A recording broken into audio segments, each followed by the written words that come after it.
So Chapman's an occupational surname. Its origin is English. It's derived from the Old English word cheap man, where cheap means trade or barter. In medieval times, a chapman would travel from place to place, buying and selling goods. In my great-grandfather's profession, when he came to America, well, he traveled between farms selling books on horseback. I guess the apple has never fallen far from the tree.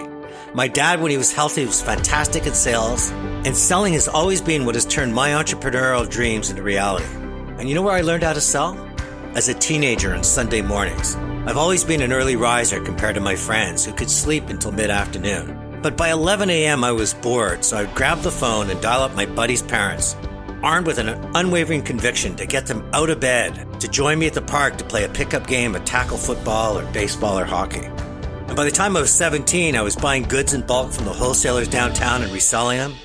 My best sellers were athletic socks, jewelry, and calculators. Then I discovered radio advertising, selling only on commission. On a bad week, you could make nothing. You couldn't even pay your expenses, not even a coffee. But on a good week, there was no upside. And sometimes I'd do in a week what my friends might not do in a month, if not longer. I learned how to accept risk and reward, and other than 15 months after I graduated, I have accepted those terms as my desired condition, all or nothing. But what surprises me is how many people say they dislike selling.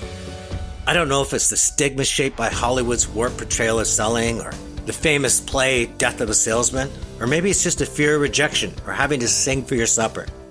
But I tell every young person that comes to me for advice, whether they want to be the next cloud billionaire or healthcare worker, teacher, doctor, or stay-at-home parent, that they only matter by mattering to others. To do so, they must listen generously, understand unconditionally, and offer meaningful solutions to help people get to where they need, deserve, and want to go. And in doing so, they have learned how to sell. My guest today knows how to sell. For decades, he's convinced some of the top people in grocery and many who supply their shelves to do business with him. He didn't do it with lavish dinners or promotional swag or by cutting his margins. He didn't achieve it through an Ivy League degree or a network to tap into. He did it because he saw an unfurling wave, a massive wave, 100-foot wave that was going to roar into Canada. And he jumped on it, he commanded it, and he rode it into grocery stores everywhere. His name is BK Sethi, and I can almost guarantee you have met his dream in the ethnic aisle wherever you shop.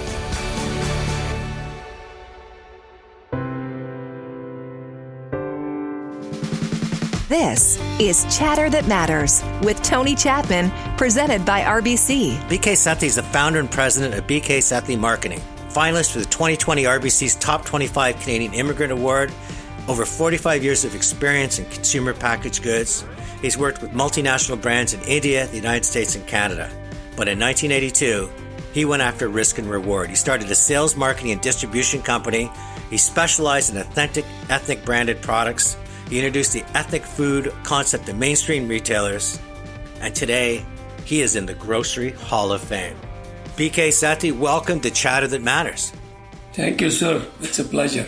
I met you, I guess it was earlier this summer, and you called me out of nowhere, and I went down and you had this beautiful book that you wrote, Meet Me in the Ethnic Aisle. You had a big smile on your face, and I realized after about 5 minutes, I was sitting in the company of a legend.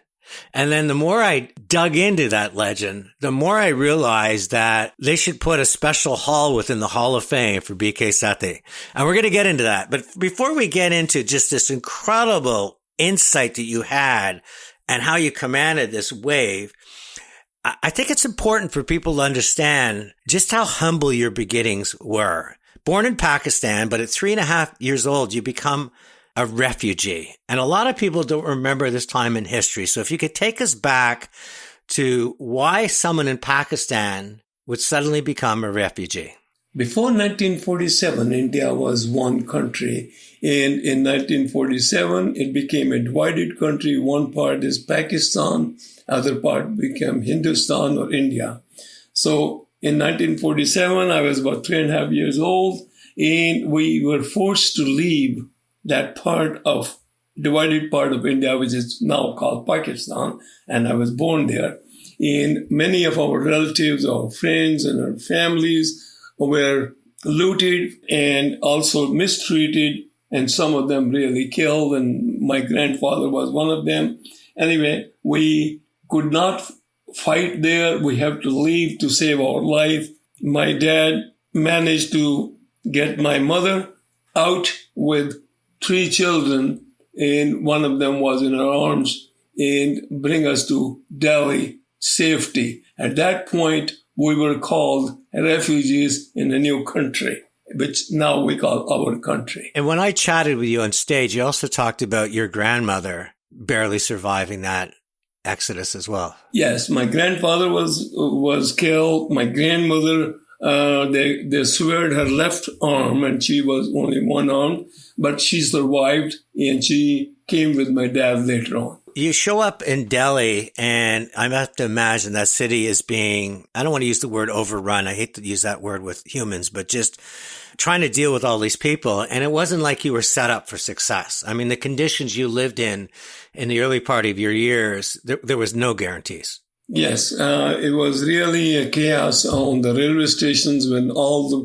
every hour and every 2 hours, the rails were coming from different parts of Pakistan, now we call it. And I still very vaguely remember the situation on the Delhi airport where my uncle came to receive us, and my mother was trying to contain me from running around, and it was very, very difficult for her having my little sister, 6 months old, in her arms, and the older sister watching the clothes we brought in, and my mother running after me not to run with the people. Anyway, it was good thing, and my uncle came in and took us to his house, which is a small one-room house. So you're all jammed in sort of one area, everybody doing what they can to survive.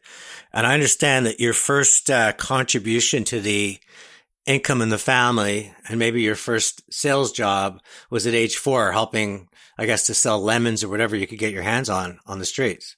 Yes, I think my parents did very well and managed it and kept us giving hope and support. My father bought the bag of lemons and sold them on the street. And sometime I did go with him. It was really nice to see my dad, how he responded to the consumers. And I was bagging the lemons while my mother was gluing the bags at night to sell them to the market, as well as he was sewing something. So we didn't complain. It was the situation, and we handled it very well. My parents were really a role model to show us the dignity of labor and work. We'll fast forward the story a little bit because we need to get into so much of what you've done. But the other part of it that I found fascinating is you watched your dad grow and your mom grow and start to provide a sense of security. And so much of it has to do with their persuasive skills and their work ethic. But when it comes to you, they're saying, you know what, we really want you to become a doctor or a lawyer. And you had to prove to them selling was your superpower as well. So share with us a story where you come back and your dad looks at his mom and says, he'll be okay, he can sell. It was great. Like all parents want their children to be professional and be more advanced into and especially field was engineer or a doctor, because those are dignified professions. Somehow, all my growing up, I watched one role model for me was my father. And he was a great salesman. And I hear his stories. I observe him, what he is doing. I never found an interest in engineering or doctor, because within me, I said, everybody is a professional if he does his job as a professional. I could be a professional salesman, so you could be a professional engineer. So there is no difference. My inclination was in sales. And when my dad sent me I was 17, sent me out to Calcutta to sell cheese. And it was a very, very big challenging, because I've never been to such a big city and never been to a cold call. I had the samples and I made good sale, a very big contract with them. And when I came back and I told him how I did that, how I brought in other line of products also from Calcutta, I remember him saying to my mother, he may not become engineer or a doctor, but he's not going to starve. He can make a living very fast by selling. You must have felt so proud because there's, someone that is absolutely legendary in his skills, realizing that once again, the apple didn't fall far from the tree. So what's interesting is you go off, and I'm going to move the story forward. You go to the Delhi School of Economics, and then you decide you want to study in the U.S. and experience life. For someone that had been uprooted, finally getting stability, had an opportunity to really establish strong roots, what made you decide you wanted to uproot those roots and see part of that world? Advancing or growing is not uprooting, but actually moving with the forward. And when we, in the Delhi School of Economics for my business management courses, all we studied, even in our case studies, we studied American brands, American companies, and Peter Drucker, John Deere Company, Campbell Soup. Those were the companies we were being taught. And I said, wait a minute, that why not I should go to the source where all these things are being innovation and the discoveries are being made. What really triggered, and within about 6 months I was in US, is that I had an opportunity to work with a management consultant of Union Carbide Company to work with me for 3 days. In the second day, he said, what are you doing here? I said, why? He said, you should go to the United States. I just came back from New York and Columbia University, did my MBA. You have a better future there. I do not know what he saw at me. I came back after that tour. I told my dad I want to go. My dad says, okay, if you wanted to go, let me see, but I want to do it very properly. You got the admission in a university, I'll finance it, because it was very, very expensive. Very few people were leaving for US because it was expensive. And I did. And he did everything, squared every penny from everywhere he could do. And he financed and sent me to school. So you do your MBA in Michigan, and then afterwards they give you a year to work, and you work and you're enjoying life. And then the visa ends, you got to go back to India. But somehow or other on the route, you visit a friend in Canada, which I'm so happy that friend invited you to Canada because you've done so much for our economy. And I'm interested, somebody from India, number one, when you got to the States, did it live up to what you imagined it would be? And then the second follow-up question, and when you go to Canada, did it live up to what you thought it would be? I'm just curious about perception and reality and how someone of your age would look at those two parts of the world.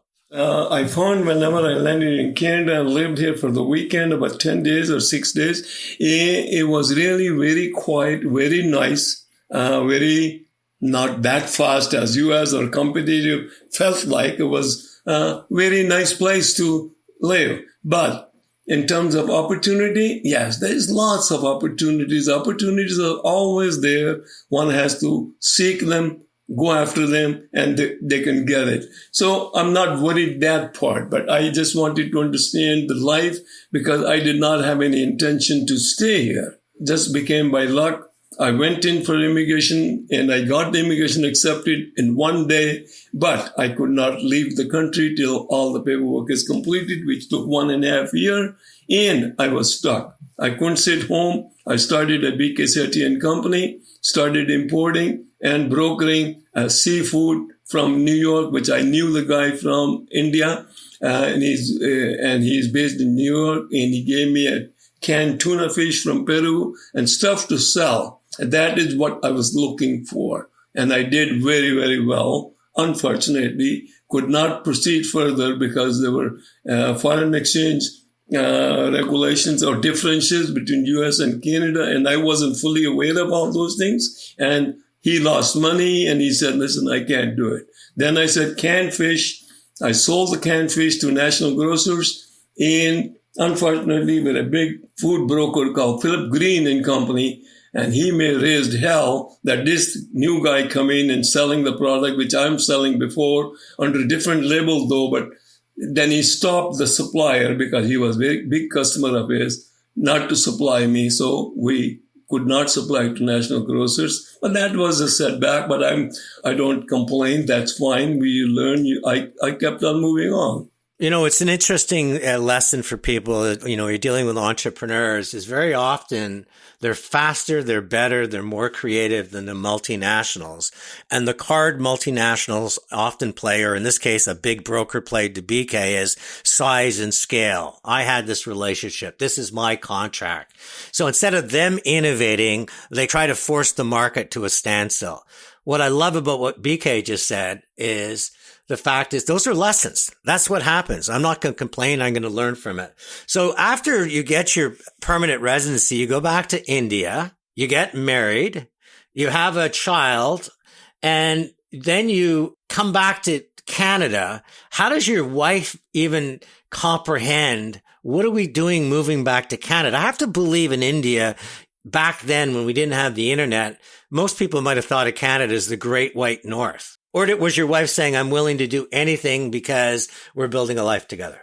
She supported me fully right from the beginning. And she enjoyed it. She went to George Brown right within about, I think, second month. She went to George Brown, took some courses, and started working for Simpsons in the accounting department right away. And then she had the baby. And then after baby, she went back to work and supporting the family. And I continued looking for opportunities to grow my business and grow myself, as well as I had my open mind to see if there's a good opportunity to learn the business and get a job. It took a few years to get the job with McDonald's Tobacco, which was part of the Reynolds Tobacco. And I worked with them for about 7 years in the marketing.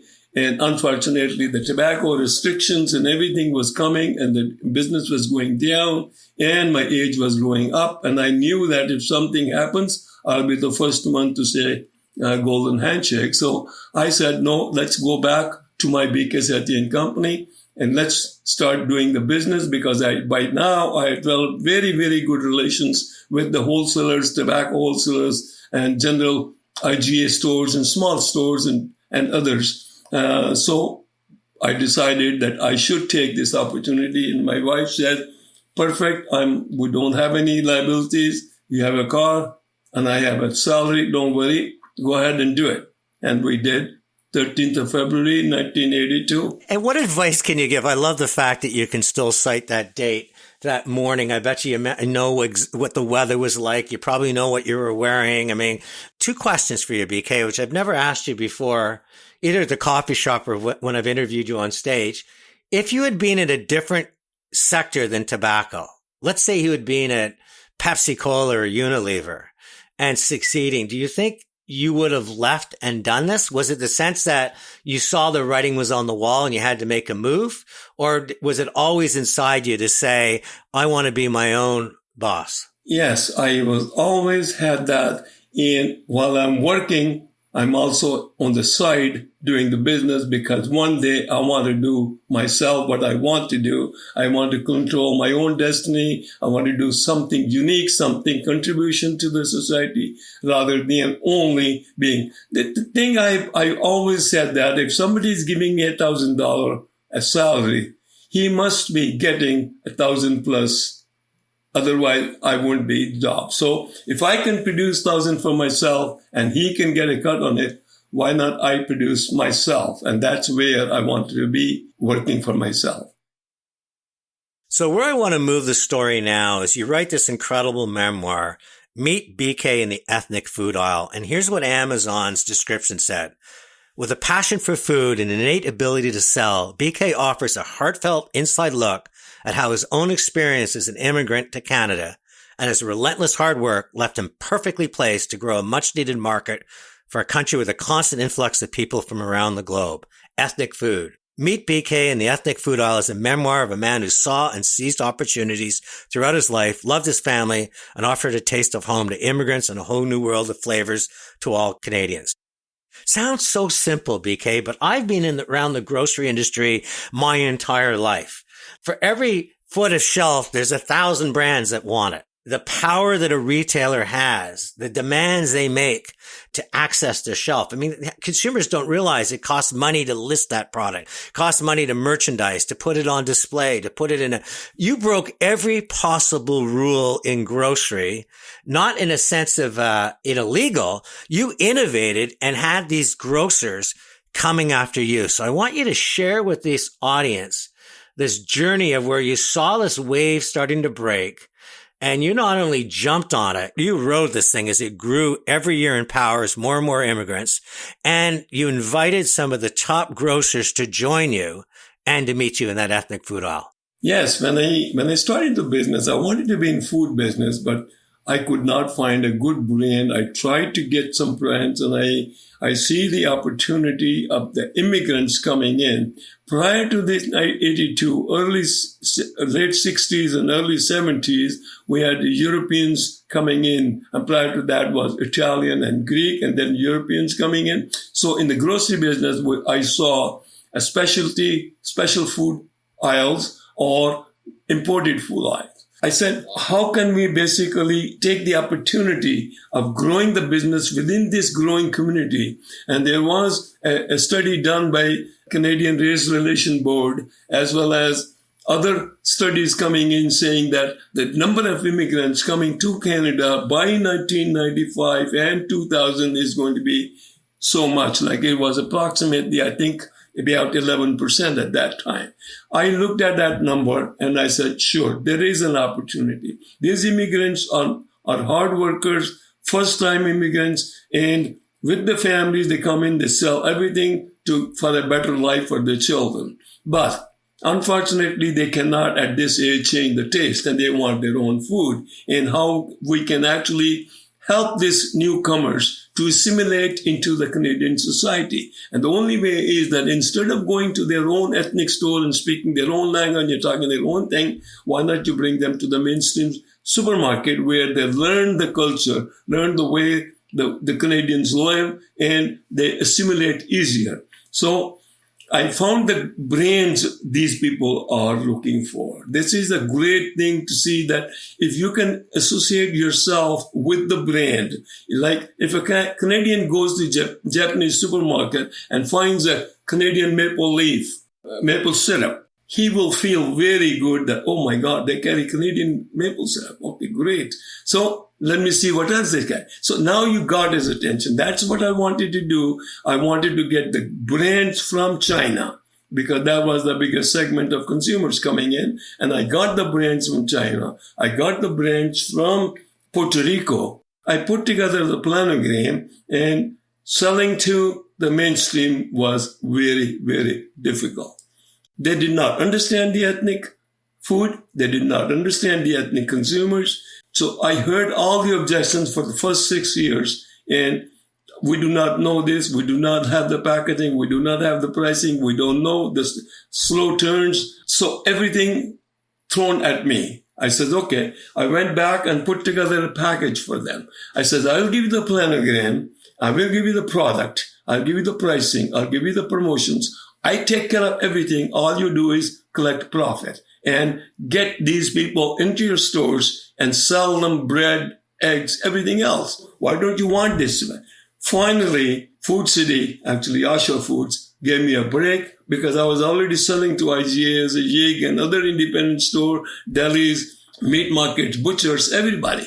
This happened that once I opened it up, and then slowly it growing a little bit. But the really boom came in 95 when I started giving them the future of the ethnic business. Every media, every TV, radio station, and paper were taking my interviews, my questions like you're doing it, same thing. And I said, I can guarantee you that this is what's going to happen. If you don't do it, you could be feeling left out. And finally, and luckily also 95 and 96, 97, Walmart came in. And Walmart, they said, you are our supplier for only exclusive supplier. You help us out. And we did. And I developed their ethnic business throughout the country. So it did help me getting the exposure. By 2000, virtually every major supermarket from Victoria to Newfoundland carrying some ethnic food, not a whole thing, not like right now. Give me the space and I'll give you the turns, I'll give you the profit. And which I did. I promoted, I teach them what the product, what pricing, because there's a big product. The problem is the ethnic distributors will go in and sell everything they carry in the warehouse. I will sell them only what the neighborhood, like in Markham and Richmond Hill and Brampton and Mississauga, what is the concentration of ethnic people? And that is what I will sell. How did you do that, BK? Because, we're not talking about today where you've got artificial intelligence and computers that are doing all this data. It's not like you don't have an army of MBAs figuring this out. I mean, a lot of this is just instinct, isn't it? Or you can say the street smarts. All you have to do is that take this data given by Toronto, City of Toronto, they give you the wards. Ward 7 is this percentage of Filipinos. For Ward 8 is all you do is read that and saying, listen, man, your store is concentrated with Chinese or Filipinos or Indian. Why can't you just understand it? This is so simple. I don't need AC Nielsen or Stats Canada. I need the practical. If you go into Brampton and you see 17 gurdwaras, no church, what do you think there are people are there? Or you see mosque, no gurdwara. What you are saying, that teaches you, yes, that is what the people concentration is. Go to a Walmart with 11 checkouts. Look at the cashiers. 6 of them wearing hijab. What does that tell you? They must live in this area. You've got this street smart. You're taking advantage of secondary data, but you're going up to big multinationals who like to have sort of a cookie cutter solution. They want to have a preferred vendor. They want to know this is our soft drink aisle, but you're saying they in fact should personalize their mix. This was quite a bit ahead of its time, wasn't it? I mean, nowadays I would say grocery is getting much more focused on their local market, but you must have been fairly innovative. It must have been sometimes a pretty tough sell to say, even to an Oshawa Foods, these 3 stores are 10 miles apart, but they deserve 3 different mixes. Yes, but that is what my brand equity was, that I was giving them direct store delivery, DSD, whatever they need. I have flexibility. I'll give you the Chinese food, brands. I give you Indian food. I can give you Mexican food, whatever the concentration is. All you do is give me a space. I'll give you a planogram. I service the store and you see the results. Then you ask. I had the store starting with 4 feet, went to 24 feet. Why? Because what I told them, it worked. Only thing I had in my business is that I only succeed if you succeed. If the thing does not go through the cash register, I didn't make any money. And that was true in my business problem. When we return, I wrap up my chat with BK Sethi. I offer my 3 takeaways. And then we talk about inflation and strategies for doing more with less. BK Sethi is one of the many newcomers I've covered who immigrated to Canada and then made the most of their opportunities. But speaking of newcomers, so much depends on their ability to hit the ground running, to navigate the complexities of a new country. Well, that's where the RBC Newcomer Advantage comes in. Here, new can feel like home. And many of the RBC advisors that specialize in this area have been through their own newcomer journey. They can offer you unbiased advice that goes well beyond banking. Introductions to community partners that can help you with housing, careers, children, and even mentorship services. And there's some value-rich offers. You get a no monthly fee banking for a year with an eligible checking account, a credit card, and 0 transfer fees when you send money to almost any country in the world, and so much more. I put a link in my podcast notes on how to reach an RBC Newcomer Advisor. It's Tony Chapman, welcoming you to Canada and the RBC Newcomer Advantage. You're listening to Chatter That Matters with Tony Chapman, presented by RBC. My guest today is BK Sethi, immigrant to Canada, who applied his creativity, his innovation, his inspiration, and perspiration to building the ethnic food aisle in grocery stores. So BK, one of the things I read in your book and we've talked about is there were times in your life, I mean, it took forever to get these big multinationals on board, but then all of a sudden they start to try to jump on your bandwagon, and some people are offering you 60, 100 feet of shelf space, and you're saying, no, we're not going to start there. We're going to start small. And I want to turn that into a piece of advice for entrepreneurs to stick to what you know, the things that you know work versus at times I think where entrepreneurs fail is we get tempted by the top line or the bottom line. And doing so, we lose the straight line. Yes, exactly. You're right. Because in my business, your customer is the key. If your customer cannot benefit, you do not benefit. So the customer has to, and you have to consider that this is my business. If he gives you 24 feet, that is my business. He's giving me real estate to turn that into profit for him. And that is what I consider very religiously that if he gives me 24 and the store does not need 24, I'll tell him, go with 8. I know I had the remark saying, I've never seen a stupid vendor like you. I'm giving you 24. You said, no, sir, 8. People will jump. They'll pay me to get it, but you said no. And one of the chain stores I went in and he said, within about, I think, 20 minutes of my presentation, he said, how much space do you want? I said, sir, thank you. I have to give you the locations I want. And he said, no, we'll give you full aisle, 104 feet. Wow. And we'll give you 56 stores. Wow. Can you manage it? Yes, I can manage it. But I will have to select 56 stores because those are the ethnic concentration month. You got to go with the base first to make yourself strong. I can't expect all Canadians to start using oyster sauce or chili sauce or chili garlic. So I have to make my base, and then I will bring the Canadians to that taste. Just to let the audience know, this business it grows. You've got so much respect. I saw you walk through the Canadian Federation Independent Grocer floor where we had a chance to chat, and so many people coming up talking about you. So many people on my LinkedIn page saying he's a legend. So it's fantastic. But one of the things you wanted to do is to have your children get into the business and be part of it. And even at an early age, I remember there's a part of your book where your young son is saying, Dad, I just want to work with you for the rest of my life. He looked at you like you looked at your dad. But one day he came to you and said, I've decided I'm going to take my own path in life. He was, I think, 8 years old, and he helped me picking the orders. St. Hubert sauce mixes, we will work on Saturday and Sunday. He'll go to my warehouse with me and pick orders, and I used to give him $2, orange color bill, which was great for him. He was very, very happy. And then one day after work, we were just lying down together on one bed, and he kisses me. He says, Papa, I love you. I want to work with you. Same thing I do, but I want you to please guarantee that you won't throw me out. I said, no, beta, I won't throw you out. You can live here as long as you want. He says, but what about my wife? If I get married, she has to live too. I said, no problem. Both of you can live here. For 1 second, 2 seconds, and he says, Papa, there's one problem. What? He says, you have to raise my salary. $2 is not enough. So inside, he worked with me. He developed the Walmart business. He grew. He did in computer science from Western, and he did some work with the computer. He worked with me and my daughter, both with me, and they grew my business.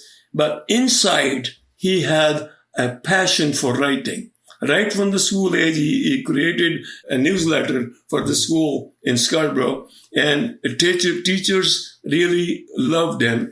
But I did not know his passion was writing, and he was writing on his spare time. He was working with me. Then one day his writing got caught by Family Guy in US, and without even seeing him personally, they offered him a big job. And he came to me, Papa, I'm leaving. I said, what are you talking about? He said, I'm leaving because this is the Family Guy who offered me a job.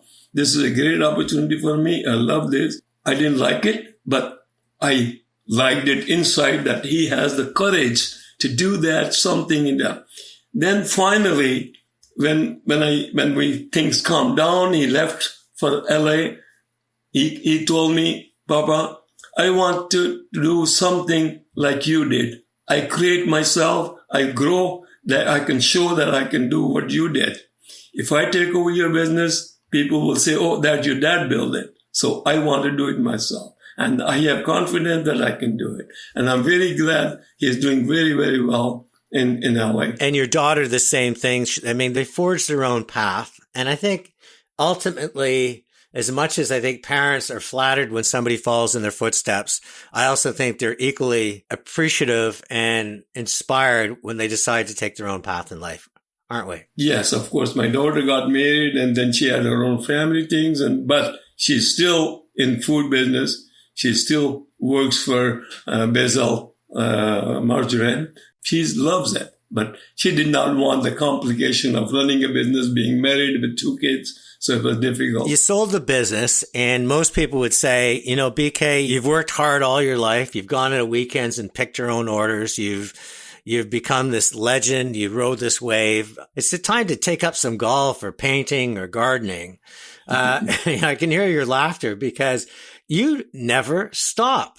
What's your advice to people to not to plant roots, but to keep moving? Life is moving. If you can't stop. And I call it retirement is different than sitting down at home and doing nothing because I have done enough. No, you've never done enough. There's lots to do.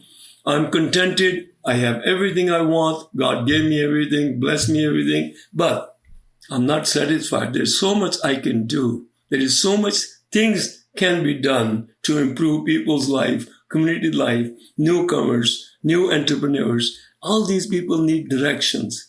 And I was lucky that I was observant right from the childhood, but not many people are lucky. They come in and they start in a different wrong footing saying, oh, this is what we want to do. I want to spend 100,000 in my office, good location. No, start where your strengths are.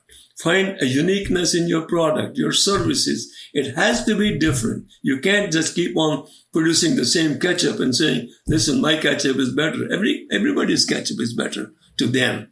But I think uniqueness in your product, in your services is the key. And that is where you find the niche. And that is where BK Sethi Marketing found a niche and build up the brand, being a unique brand, a package deal, growth business, everything. I think that is very, very important. Second thing is great entrepreneurs in Canada are really a guiding light for us. Ed Mervish, Honested.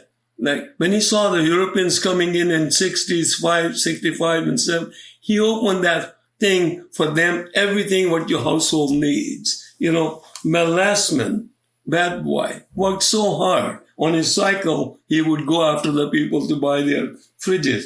And Steve Stavros, he saw the Europeans want fresh fruit. They want to touch the fridge, and he that food terminal. You learn from these people. Jimmy Patterson, look at from a car salesman to become a conglomerate and number 10 in richest man in Canada. Guy Lombardi, Italian. Like, look at his media empire he built. Marty Shulman, a doctor, a politician, a businessman, wrote a book, How to Be a Millionaire. Dave Nichols, the great marketer who created President Choice and brought up Loblaws. Otherwise, at that point, Loblaws was so way down. Anyway, so these are the things we learn from these people, how hard these people work. That is the key to success. You know, I always end with my takeaways. And the first one is you belong in that list, BK.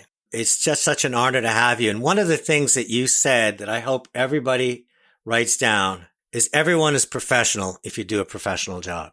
That is one powerful lesson in life.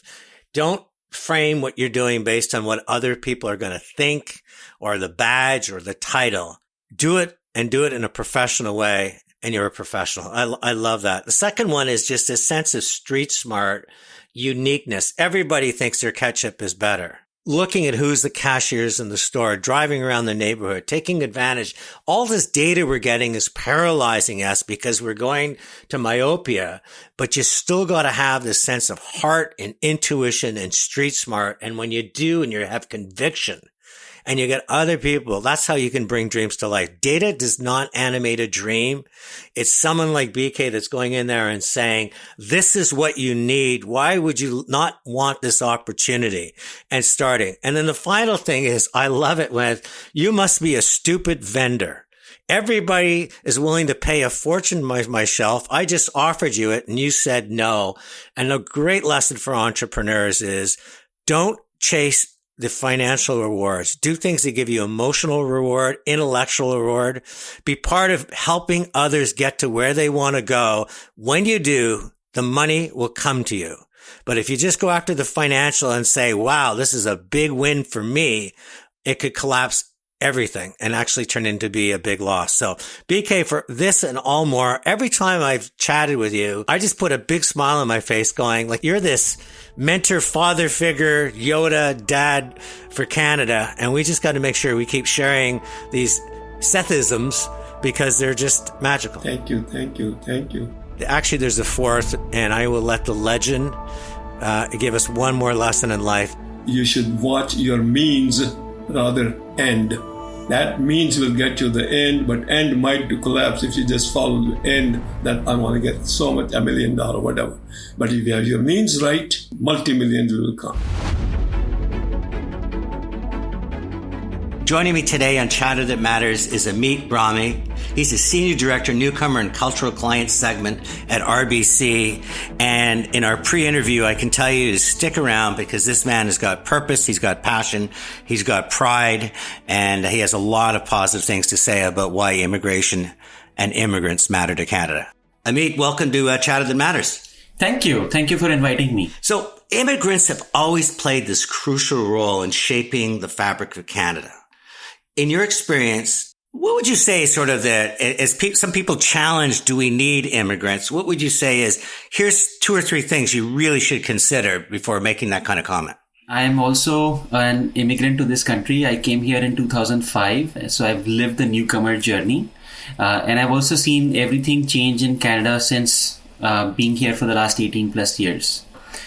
As we look into the future, a couple of things that I would like to remind our listeners. One of the reasons why Canada continues to grow among the G7 is because we have one of the best immigration policies where we invite talent to our country through a point system. Second, our birth rate is going negative as per Stats Canada by 2025, and we really need skilled labor. Third, if you look at any of the job sites, you will see significant shortages across various job segments for which Canada really requires talent from various countries, whether it is data security, whether it is cyber security, whether it is nurses, whether it is plumbers. The only way we can immediately plug that gap is if we import that talent from other parts of the world who can come and live here, because our current education system will not be able to fill this gap through its organic way. And that's where the newcomers who are coming to this country from all over the world, where we have a nice program,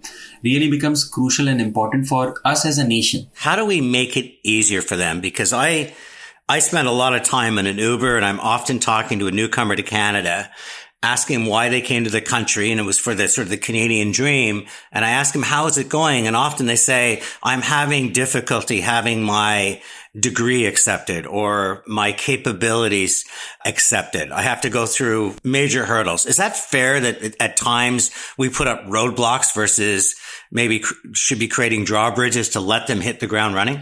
Tony, you make a very good point, because I really experienced that even when I landed in the country. So I came with significant banking experience, and as I started applying for jobs, one of the things that the interview would say to me, oh, that's great that you understand banking, but you don't have Canadian experience.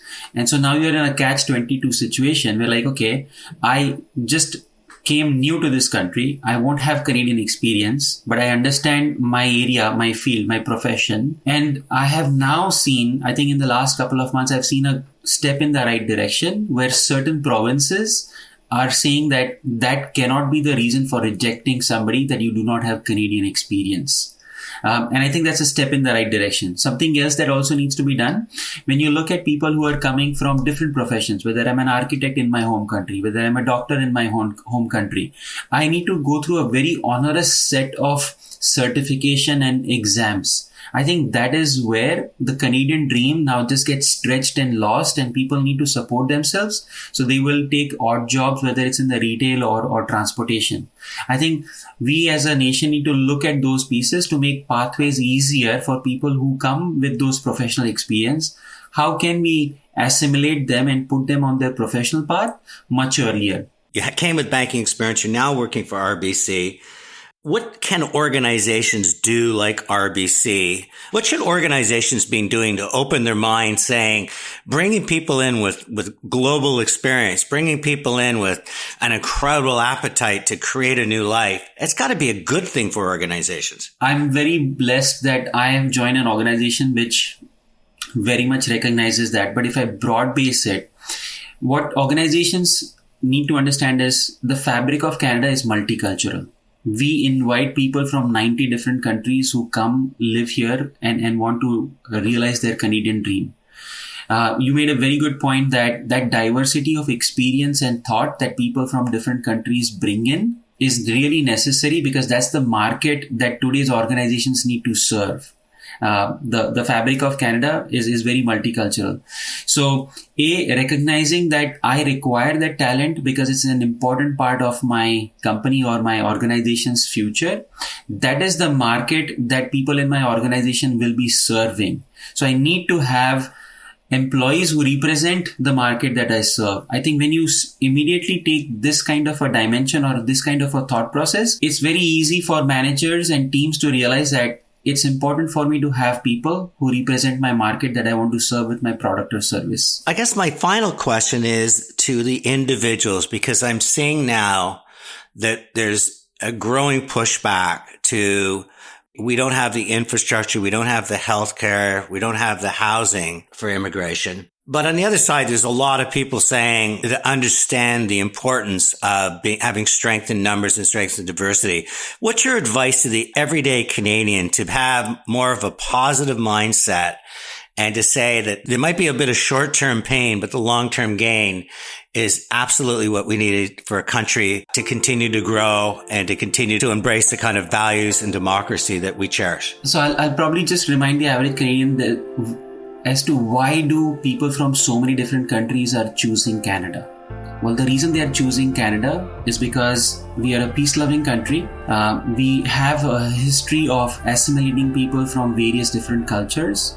We are probably one of the best examples of a thriving multicultural across our cities. Yes, there would be short-term immediate issues that need to be solved, but they will be solved with the help of the new ideas and the people who are coming in. If we just look around, as an average Canadian, when I look around, I see multiculturalism right from the Tim Hortons person who's serving me to the person who's driving me. And that engine is growing because people from different countries are choosing Canada because it's a great long-term destination. Instead of the immediate short-term pain, if you look at the long-term future that helps our families and our communities to sustain, they will immediately start appreciating the value of the multicultural people who are coming and choosing Canada. I often do shows where the hero's journey that begins with somebody leaving their country and coming to Canada. I hope you'll come back and join me in Chatter That Matters, because I'm very happy you're in Canada. Just talking to you today, you're articulate, you're passionate, you're purposeful, and that's what makes for a great country. So thank you for joining me in Chatter That Matters. Thank you, Tony, for inviting me. I really feel privileged having this conversation with you today. Chatter That Matters has been a presentation of RBC. It's Tony Chapman. Thanks for listening, and let's chat soon.